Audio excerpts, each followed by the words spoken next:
자, 체코 갔을 때 사기꾼 기사 삭제돼서 얘기가 많았잖아요. 블레스크라는 그 체코 최고의 대중 언론지였죠.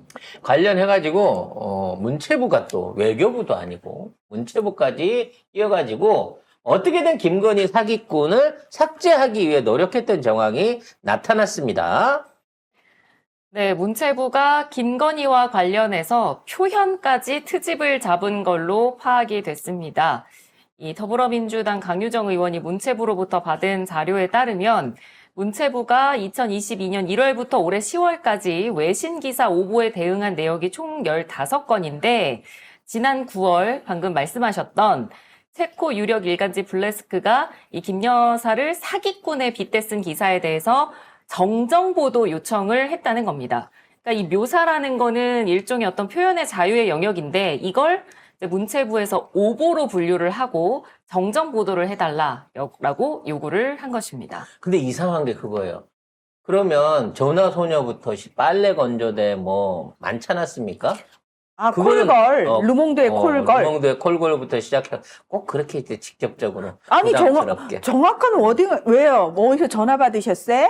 아, 요즘 주변 사람들이 하도 불려다녔어가지고. 아무튼, 이러한 정황에 대해서는 하나도 부정을 안 하던 이 정부가 왜 사기꾼에 대해서만큼은 이렇게 적극적으로 대응했을까? 왜긴요. 찔리니까. 너무 정확하게 표현하잖아. 짜증나. 이게 다 맞는 얘기라고 인정하고 넘어갔잖아. 심지어 뭐, 윤석열에 대해서는 아예 뭐 어떤 표현을 썼어도 여기에 대한 공식적인 항의나 뭐 정부 차원의 어떤 수정 요구가 없었거든? 1도 없었어요. 그러니까 여기 그런 얘기가 있어요. 영국 시사주간지 이코노미스트가 2022년 8월 취임 100일 기자회견을 한 룬한테 대해서 아마추어다. 기본부터 배워라. 뭐 이렇게 했어도 룬과 관련해서는 그 어떤 얘기가 나도 지지율이 왜 이렇게 떨어지냐 이런 얘기 비판 기사들 사실 되게 많이 나오거든. 거기에 대해서 우리 정부는 신경도 안 써요. 뭐 가수라 그래도 뭐라고 항의를 하기를 하나 무슨 아니 먹보라고 해도 뭘 하기를 하나. 윤석열에 대해서는 뭐가 나와도 그냥 소 닭 보듯이 했었단 말이야. 근데 그렇죠. 김건희 관련해서도 더 모욕적인 표현 많았잖아. 그런데도 불구하고 아니 근데 김건희와 관련해가지고 그런 건 있었지. 카자흐스탄에서 인형 아가씨. 그래서 사진, 변천사 사진, 그거 그래서 나중에 반 이상 날라갔잖아요, 그 기사. 그 대만에서는 저기 술집 종업원이라고도 그랬어요. 그건 일본에서도 그랬다며. 네. 그러니까 그런 거에 대해서는 지금까지 한 번도 대질 안 하다. 왜 이 유독 사기꾼에 이렇게 매몰됐느냐? 일단 콜걸은 처벌받지 않아요.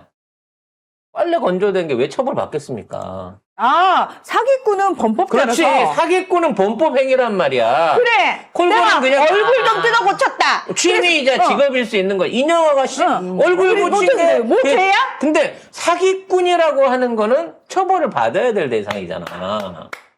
그렇구나. 아, 얘들이 법적으로만 책임이 없으면 된다는 애들이니까. 그러니까 쟤들이 사기꾼인 걸 알게 돼갖고 한국에도 사기꾼으로 소개가 되면 이거 처벌을 해야 된다는 분위기가 나올 수 있으니까 콜걸은 안 막아. 성괴는 안 막아. 근데 사실이니까. 사기꾼은 막았다는 거죠. 사기꾼도 사실이긴 하지만 그건 또 법적 처벌이 따라올 수 있기 때문에 그건 막아야 된다. 거기에 더 중요한 건 이제 문화체육부가 봤을 때 진정한 숨은 보스가 활약하실 때가 된 거야. 문화체육관광부, 뭐 교육부, 보훈부, 외교부 사실상 다 건의 라인들이 쫙 잡고 있는 거잖아. 그걸 왜 문체부가 나서서 해요? 이게 문체부가 너무 기능이 커져서 그래요.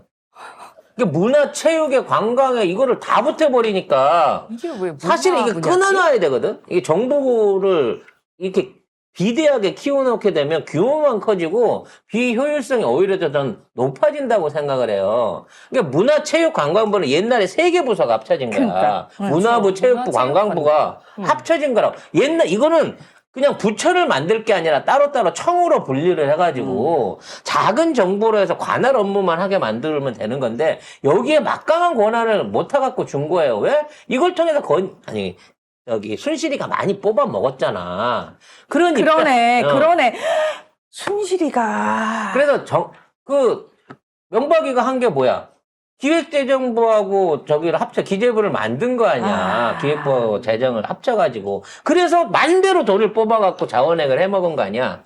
똑같은 방식으로 얘네들이 이제 건희 언니가 활약하실 때가 됐어. 진정한 주인이.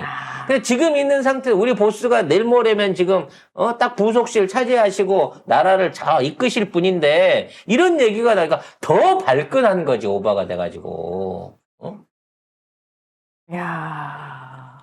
처음에는 주 체코 한국 대사관으로부터 기사 표현이 정확하지 않다면서 원래는 전체 삭제 요청을 받았는데 블레스크가 거절을 하고 그 뒤에 제목과 본문에서 사기꾼 표현만 바꿨다고 합니다. 결과적으로 이걸 바꿔주는 대가로 뭘 주고받았는지는 모르겠습니다만 안에 법문의 내용은 바꾸지 않고 제목만 바꿔줬다는 거예요. 그 사기꾼만 빼준 거예요. 사기꾼 단어만 빼준 거야. 근데 뭐 이미 일본으로 나갔던 기사는 복사돼 있는데 볼 사람 다 봤는데 이게 무슨 옛날 방 붙여가지고 소식 알리는 시대도 아니고 이미 알 사람 다 아는 상황인 거죠. 근데 이마만큼 지금 김건희를 옹호하려고 하는 세력들이 많이 있다는 거예요. 지금 누가 윤석열 옹호하는 세력 봤어요? 문체부나 보훈부 같은 데서 나서가지고 윤석열 쉴드 쳐주는 거 봤습니까? 윤석열 무슨 욕을 처먹어도 아무도 관심을 안 가져요. 하지만 김건희에 대해서만큼은 이렇게 철저하게 쉴드를 치고 있다는 거지. 그만큼 그 부서에는 김건희의 낙하산들이 많이 꽂혀 있을 거다라는 예상을 해보게 됩니다. 아까 잠깐 얘기했는데 국힘당 대변인 배나온 오빠 논란.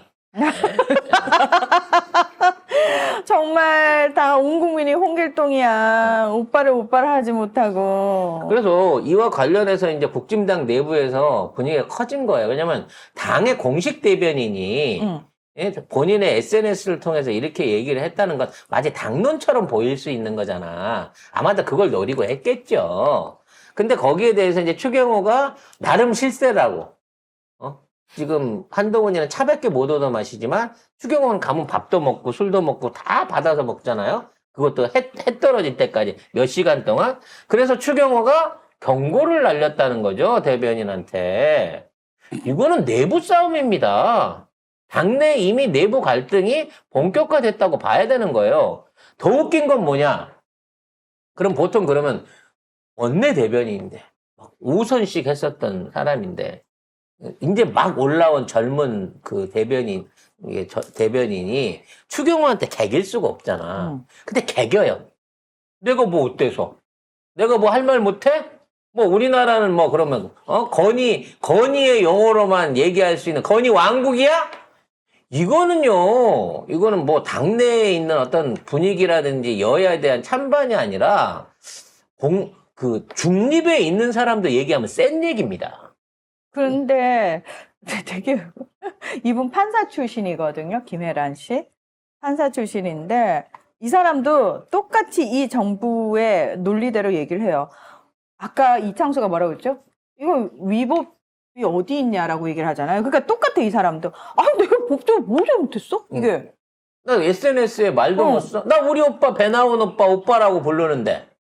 그래서 그냥 우리 오빠한테 감사 문화 20년 동안 같이 살아줘서 고마워 그리고 감사 인사 올린 것 뿐인데 내가 지금 홍길동도 아니고 내 남편을 오빠라고도 못 불러? 그럼 뭐 법으로 만들어 앞으로 가정 안에서 남편을 오빠라고 부르는 자체를 법으로 금지를 시키든가. 뭐가 문제인데 이러고 나섰다는 거죠.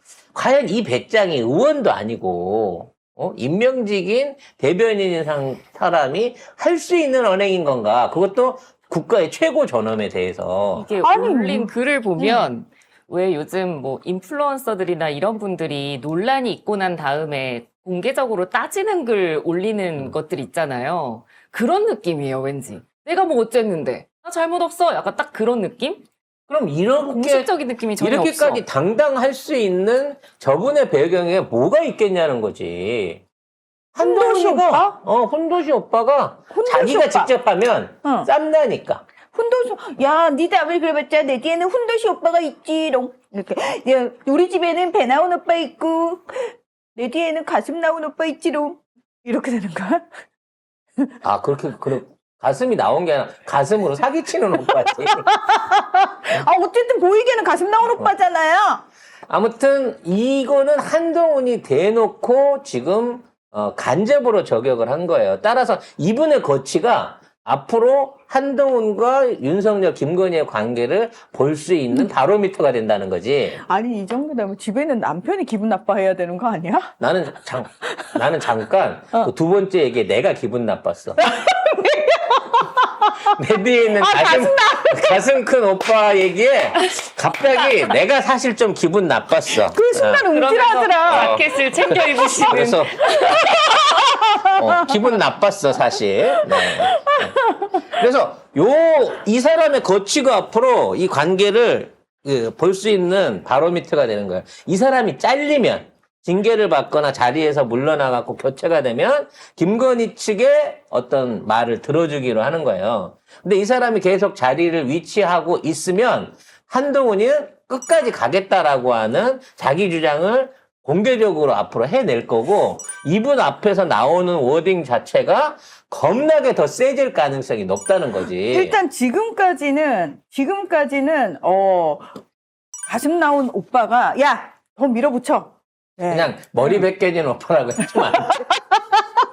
왜 그 오빠는 가슴을 제일 부각시키는데? 아무튼 더 밀어붙여로 갈 가능성이 높고, 이거는 오늘 오후에 만남을 통해서 이루어진다는 거죠. 근데 내가 보기엔 텄어요. 이미 혼자 안 만나고 2대1로 만나겠다고 하는 거. 물론 이제 내가 봤을 때 훈도식 이렇게 아휴, 저 형 쫄았네. 이러고 있을 것 같아. 나한테 쳐맞을까봐 지금 쫄은 것 같은데 뭐 이런 느낌일 건데, 아마도 철저하게 무시한 상황에서 한동훈은 자기 입장을 더 강요할 가능성이 크고요. 자기가 원하는 거는 지금 당권의 강화, 본인이 이제 장악할 수 있는 당권의 강화, 그 다음에 지금 있는 그 대통령실에 있는 이 김건희 애들을 싹 밀어내고 지 사람을 심어가지고 차기 어떤 대선에 나갈 수 있는 게 행정력을 강화할 수 있는 그 권한을 요구할 거예요. 그러니까 당과 협치해갖고 해라. 김건희 말만 듣고 정치하지 말고 행정하지 말고 이 요구를 던진 거란 말이지. 과연 이게 받아들여질 가능성은 전무하기 때문에 이게 어떤 파국을 갖고 오는지를 기다려봐야 된다. 한동훈을 잡아 쳐넣는 쪽으로 가는 거냐, 아니면 김건희를 극적으로 구속하는 쪽으로 나 이제 오늘부터 한남동에 안 들어갈 테니까 네가 가서 그냥 잡아가, 뭐 이런 식으로 갈 건지, 이 파국의 모양이 어떻게 나타날지를 기대해 봐야 된다라고 정리를 할 수 있을 것 같습니다.